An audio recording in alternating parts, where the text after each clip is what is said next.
வணக்கம். என் பெயர் ப. ஜெயசிவராம். என்னை வளர்த்தவளே, எண்ணில் வாழ்ந்தவளே, சொல்லில் விளையாட சொல்லி தந்தவளே, உயிர் வாழ காற்று ஒப்பில்லா புடுங்கி தந்து என்னை வாழ வைக்கும் இயற்கை அண்ணி, உன்னை வணங்கி என் உரையை தொடங்குகிறேன். என் உரையின் தலைப்பு இயற்கைக்கு மாறுவோம், இன்புற்று வாழ்வோம்.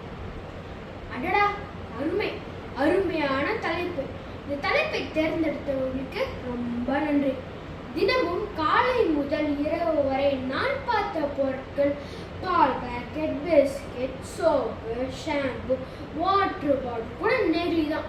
சரிடா, தூங்க போனா ஆல் அவுட் ரீஃபில் டப்பா கூட நெகிழி தான்.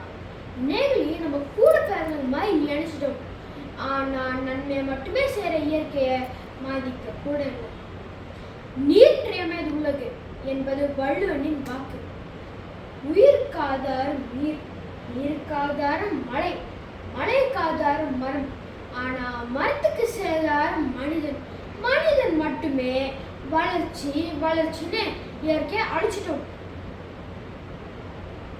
சும்மா சொல்லாத தம்பி அப்படின்னு நீங்க சொல்றது எனக்கு கேக்குது. நாம என்ன செய்யல? ஊற்றாய் கிடக்கிற நீரை மோட்டர் போட்டு உரிந்து பாட்டில போட்டு விற்கிறோம். தானா விளையாட தானியத்தை விட்டுட்டு பீஸா பர்கர் சாப்பிட்டு நம்ம நாமளே கெடுத்துக்கிறோம். வளர்ச்சின்னு இயற்கையை அழிக்காம இயற்கையோடு வாழ்வோம்.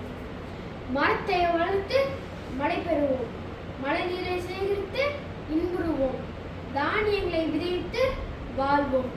நன்றி.